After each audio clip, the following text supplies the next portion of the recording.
नमस्कार दोस्तों, मैं तमन्ना फिर से स्वागत करती हूँ आपका आपके ही इस यूट्यूब चैनल में। इस चैनल में मैं कई ऐसी कहानियां, हॉरर स्टोरीज और पैरानॉर्मल इंसिडेंट्स लेकर आती हूँ जो आपको बेहद ज्यादा पसंद आती हैं। आज की स्टोरी बाकी स्टोरी से जरा हटके है क्योंकि इस स्टोरी में है एक ट्विस्ट। तो चलिए शुरू करते हैं। अरमान अक्सर जब मौसम काफी खूबसूरत होता था तो अपनी गाड़ी उठाकर घूमने निकल जाया करता था। आज बरसात होने वाली थी और मौसम काफी ज्यादा रोमांटिक हो चुका था। तो अरमान ये सोचता है क्यों ना किसी लॉन्ग ड्राइव पर चला जाए। अरमान अपनी महंगी कार उठाता है और बाहर की ओर निकल जाता है। गाड़ी में म्यूजिक बजा लेता है। वो जैसे ही चलने लगता है कि समय लगभग शाम के 7:30 बजे होते हैं। अब उसे अपने सामने जाती हुई पीछे से ही नजर आ रही थी लड़की। उसके बाल और उसका सूट, सफेद सूट में एक बड़ी ही खूबसूरत सी दिखने वाली लड़की उसे नजर आती है। अरमान गाड़ी का हॉर्न बजाता है और उसे कहता है कि चलिए मैं आपको लिफ्ट दे देता हूँ, आपको कहाँ जाना है मैं आपको छोड़ देता हूँ, वैसे भी रात होने वाली है, आके आप मेरी गाड़ी में बैठ जाइए। लड़की अरमान की ओर देखती है और कहती है कि ठीक है, मुझे 2-4 किलोमीटर दूर आगे जाना है, अगर आप भी उसी रूट की ओर जा रही हैं तो मैं बैठ जाती हूँ आपकी गाड़ी में। अरमान उस लड़की से कहता है कि हाँ क्यों नहीं, बैठिए ना। और लड़की गाड़ी में बैठ जाती है। अरमान अब म्यूजिक को और भी ज्यादा लाउड कर देता है। गाड़ी चलने लगती है। धीरे धीरे हल्की हल्की बरसात होना शुरू हो जाती है। अब माहौल काफी ज्यादा रोमांटिक हो जाता है। तो अरमान लड़की से फ्लर्ट करते हुए कहता है कि आपके बाल बेहद ज्यादा खूबसूरत हैं। लड़की मुस्कुराती है और उसे जब कॉम्प्लीमेंट मिलता है तो वो अरमान को थैंक्स भी कह देती है।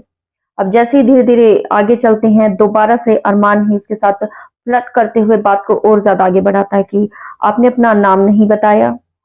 तो लड़की कहती है कि मेरा नाम रिया है और लड़के से पूछती है कि आपका नाम क्या है।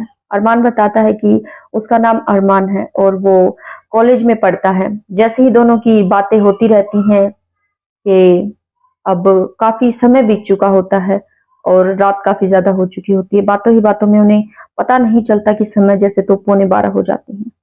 अरमान कहता है कि आपको कहाँ उतरना है, हम बातों बातों में काफी आगे आ गए हैं। तो लड़की कहती है कि इस रोड को जानते हो तुम कि हम कहाँ आ गए हैं। अब अरमान जैसे ही बाहर देखता है तो नोटिस बोर्ड लगा होता है कि वो दिल्ली कैंट में है।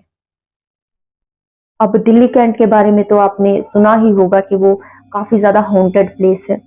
यहाँ पर आने के बाद राहुल के चेहरे पर जैसे तो सिकन सी आ गई हो, उसके माथे पर पसीना आ गया। राहुल जैसे डर ही रहा था कि रिया जोर जोर से हंसने लगती है और कहती है कि कभी भूतनी को देखा है तुमने। राहुल और ज्यादा डर जाता है और कहती है कि इस रास्ते पर अब मुझे डर नहीं लगता। पहले जब मैं किसी आदमी के साथ कभी लिफ्ट मांगकर अकेले आ जाया करती थी ना, तो जैसे तो मेरी रूह कांपती थी, कहीं मेरे साथ कुछ गलत ना हो। लेकिन 4 साल पहले जब मेरे साथ इसी सड़क पर रेप हो गया और मेरी रूह यहाँ पर भटकने लगी, जब से मुझे डर लगना जैसे तो बंद ही हो गया। डर क्या है वो तो आज तुम्हारे माथे पर नजर आ रहा है। अब जो अरमान होता है बेहद ज्यादा डर जाता है और सोचता है कि आज उसके साथ ये क्या हो गया, किस सिचुएशन में फंस गया है आज वो। उसका जितना जो ज्यादा फ्लर्ट कर रहा था और उसे कोई खूबसूरत लड़की समझने की गलती कर रहा था, उसका ये सारा वहम जैसे तो दूर हो जाता है। और अब अरमान ये सोचता है कि वो बचकर किसी तरह से बाहर निकले। वो गाड़ी के दरवाजों को खोलने की कोशिश करता है तो जैसे तो गाड़ी चारों तरफ से लॉक हो जाती है और अब रिया और भी ज्यादा जोर जोर से हंसने लगती है। रिया के हंसने की आवाज से उसके कानों में दर्द होने लगता है, जैसे तो वो दोनों हाथों से अपने कानों को जोर से बंद कर लेता है।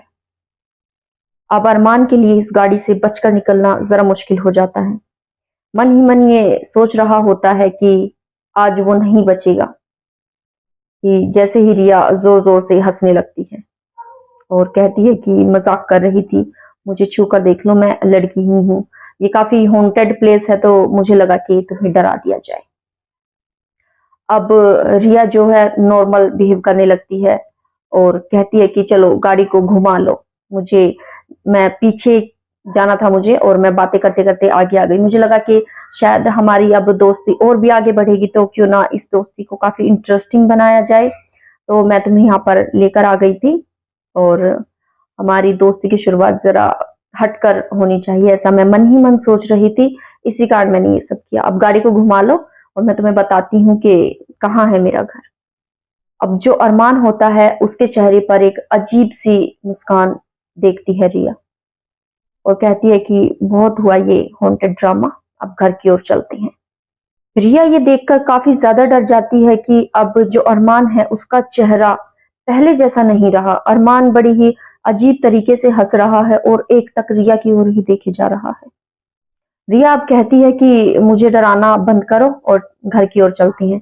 जैसे तो अरमान को अपने हाथ से ऐसे छूकर उसे होश में लाने की कोशिश करती है कि बहुत हुआ ये ड्रामा, तो उसका हाथ उसके शरीर से आर पार हो जाता है और रिया उसी समय हक्की बक्की रह जाती है। उसकी आंखें फटी की फटी रह जाती हैं कि उसके साथ जो अरमान बैठा हुआ है, जिसके साथ वो 4-5 घंटे से दोस्ती करे हुए है और उसे वो काफी इंटरेस्टिंग लग रहा है, काफी स्मार्ट लग रहा है, वो दरअसल कोई इंसान नहीं है। उसके शरीर से उसका हाथ जो है आर पार हो रहा था और वो उसे अपने सामने देखकर खौफ में हो जाती है। उसकी आंखों में देखती है तो जैसे उसकी आंखें मुर्दा थी और अब उसका चेहरा भयानक रूप से बदलने लगता है और अरमान जोर जोर से हंसने लगता है और कहता है कि भूत देखना चाहती हो, ऐसे होते हैं भूत। और रिया जैसे तो अपनी जान बचाकर भागने की कोशिश करती है। गाड़ी पूरी तरह से बंद हो जाती है।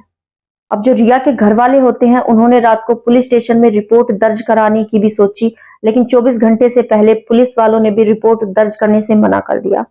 अगली सुबह होती है और लड़की की जो है खोज और भी ज्यादा तेजी से बढ़ जाती है। जो रिया के माता पिता होते हैं वो बेहद ज्यादा अचंभित हो जाते हैं कि उनकी बेटी पूरी रात से गायब है और न्यूज में छपता है कि इस हॉन्टेड प्लेस पर जो दिल्ली कैंट है वहां पर रिया की लाश पड़ी हुई मिलती है। रिया ऐसे ही हॉरर एक्टिविटीज करके लाइक भूतनी बन के उसको डराने की कोशिश कर रही थी, जो कि खुद एक प्रेत था। ये जो अरमान था ये अक्सर जैसे ही मौसम सुहाना होता था यहाँ दिल्ली कैंट के रोड से निकलकर और जामा मस्जिद की ओर जाया करता था। वहां पर पकवान खाता था, अपने दोस्तों के साथ भी जाता था और कभी कभार ये अकेला भी निकल जाया करता था, रास्ते से अपने दोस्तों को पिकअप कर लिया करता था। लेकिन एक दिन ऐसा हुआ कि अरमान का बुरी तरह से एक्सीडेंट हो जाता है और वहीं पर उसकी लाश पड़ी हुई मिलती है। अब ये जो अरमान है ये गाड़ी में खूबसूरत लड़कियों को जो है लिफ्ट देता है और फिर वो लड़कियां नहीं बचती। सुबह अखबार में उनकी न्यूज ही छपती है कि एक रहस्यमय तरीके से किसी लड़की की मौत हो गई और वो रोड पर पड़ी मिली हो। क्या आपने भी कभी इस तरह से किसी को डराने की कोशिश की हो कि आप कोई भूतिया एक्टिविटी करके किसी को डराने की कोशिश करें और वो आप पर ही भारी पड़ जाए, आप ही डर जाएं, या फिर किसी ने आपको भी डराया है बुरी तरीके से? तो मुझे मोटिवेट कीजिए, वीडियो को लाइक जरूर कीजिएगा और एक प्यारा सा कमेंट जरूर कीजिए। जिसका भी कमेंट मुझे सबसे ज्यादा पसंद आएगा मैं उसका नाम और उसका कमेंट अपनी वीडियो में मेंशन करूंगी, तो फटाफट से कमेंट करो। साथ ही अगर इसी तरह की हॉरर स्टोरीज, कहानियां, पैरानॉर्मल एक्टिविटीज की स्टोरीज आपको सुनना पसंद है तो सब्सक्राइब कर लीजिए फटाफट से चैनल, ताकि मेरी कोई भी नेक्स्ट वीडियो आए उसकी नोटिफिकेशन सबसे पहले आपके पास पहुंच जाए। तो आज की स्टोरी खत्म हुई, मिलते हैं इसी तरह की किसी नेक्स्ट वीडियो में। तब तक के लिए अलविदा। अपना और अपनों का ख्याल रखिएगा। नमस्कार। आप सभी का कीमती समय देने के लिए धन्यवाद।